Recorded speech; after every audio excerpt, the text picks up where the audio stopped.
direct sur Radio J. Vous pouvez aussi nous regarder sur notre chaîne YouTube. Dans quelques instants, Christophe Barbier et son invité, l'ambassadrice de Moldavie en France, Corina Kalougarou. Bonjour.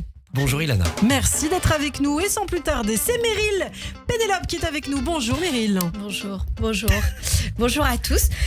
Alors j'ai un petit coup de gueule à passer. D'accord. Alors où est-ce qu'ils sont passés les grands-parents de l'époque, les mamies gâteaux, les papis chocolat, les grands-parents qui t'emmenaient en vacances, qui te payaient des cadeaux, des bonbons, qui te faisaient manger des McDo en cachette.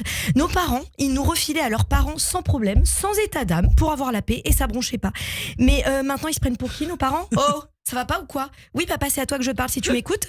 Il y a plus de mamie gâteau. Maintenant c'est une nouvelle édition. Mamie au spa, mamie fait des apéros avec des amis. T'as aussi la nouvelle édition. Papy s'achète une Porsche et boit des mojitos. Le pire c'est qu'ils me demandent tous les jours. Et alors c'est pour quand le prochain bébé? Alors qu'ils sont même pas capables de s'occuper du premier. Qu'on soit clair entre vous et moi. J'ai pas fait un enfant pour l'élever sans mes parents, d'accord?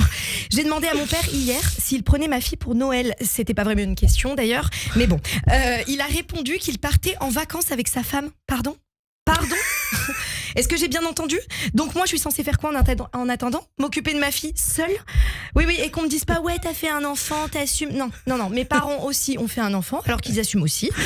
Même principe quand ils me demandent quand est-ce que je vais retrouver quelqu'un. Vous voulez que je retrouve quelqu'un maintenant avec l'inflation? Dans ce cas, payez-moi la salle de sport, le coiffeur, l'épilation. Ouais, parce que le marché c'est plus le même qu'avant. Non, c'est vrai. Même les moches sont de plus en plus exigeants. Maintenant tu sors avec un mec qui a pas de taf, qui a pas d'appart, tu vas lui demander de vider les poubelles, il va oser te dire oh là là mais t'es trop exigeante. Visiblement non, puisque je sors avec lui. Et ce sont souvent les mecs nés dans les années 90, parce qu'il faut qu'on en parle de cette génération, hommes et femmes nés dans les années 90. Miskin. Non mais c'est vrai, ils sont bloqués dans un monde parallèle. C'est une génération à qui on peut pas donner d'âge. Tu sais, ils font ni vieux ni jeunes, ils sont pas mariés, ils ont pas d'enfants, ils changent de taf autant de fois que Vincent Cassel fait des enfants. Ils sont à fond dans le développement personnel et le polyamour. Vous savez ce que c'est le polyamour? Oui, Ilana? bien sûr. Vous voyez, je vais expliquer pour ceux qui connaissent pas. Le polyamour, c'est par exemple vous, Ilana, vous sortez, vous êtes mariée, bien sûr, vous sortez dehors, vous embrassez un autre homme et quand vous rentrez, vous racontez à votre mari la soirée que vous avez passée en n'omettant aucun détail. Voilà. Allô le monde. Non mais vraiment, il s'est passé quoi avec cette génération? Ils sont coincés entre les 2000 et les 80. Ouais. Non mais c'est vrai qu'ils vivent leur meilleure vie. Hein.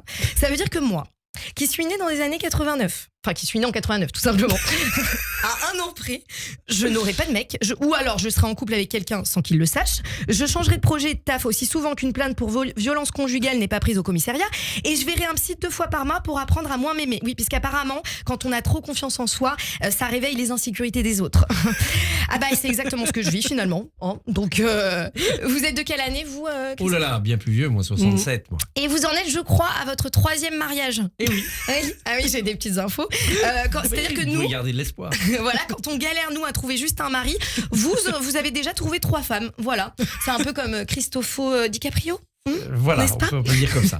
Alors les 90, si vous m'écoutez. Bah moi je suis une 92. Bah c'est pareil, Ouais, c'est dans les années 90. ça. Donc si vous m'écoutez, donc écoute-moi Ilana, on relève la tête, ok? On arrête le matcha, y a rien de stylé à bouffer de l'herbe. Si tu veux de l'herbe, t'allumes ta télé, tu regardes L'amour est dans le pré. Alors, bien sûr, voilà, il y a quand même plus grave dans le monde, on va en parler. Par exemple, les talibans qui interdisent aux femmes de parler entre elles en Afghanistan. J'ai vu toute la France outrée, c'est-à-dire qu'il y a des hommes outrés en France. Quoi? Des hommes décident de ce que doivent faire les femmes? On n'est pas les seuls à faire ça? Est-ce qu'on peut, s'il vous plaît, fermer les yeux 2 minutes hein, et imaginez 5 minutes, même 2 minutes, 5 minutes, comme vous voulez, si les femmes régnaient. Venez, on rentre ensemble dans ce monde imaginaire. Je pense qu'on mettrait fin au ghosting. Tout le monde voit ce que c'est un petit peu le ghosting? Ouais, c'est le fait de ghoster quelqu'un, de ne plus lui parler. Exactement, tu dis que tu l'aimes et demain tu lui réponds plus. Voilà, et alors imaginons qu'on gouverne. Voilà, tous les hommes qui ne répondent plus aux messages après avoir parlé enfant et mariage et disparaissent recevront une amende de 500 € et 1 an d'emprisonnement. N'est pas Dupont de Ligonnès qui veut, hein. Ils pourront trouver des exemples de messages à recopier sur internet si c'est trop compliqué pour eux d'aligner 3 mots avec leur cerveau.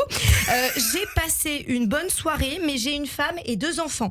Ou bien je n'ai pas aimé ta manière de marcher ou de mâcher, restons-en là. Et sinon une formule très simple et efficace, difficile aujourd'hui à écrire bien sûr, je comprends, je ne suis pas intéressée. Merci à tous. Merci beaucoup Meryl Pénélope, un message donc à tous les hommes qui nous écoutent ce matin sur Radio J. Tout de suite l'invité de Christophe Barbier, l'ambassadrice de Moldavie en France, Corina Kalougarou. Les grands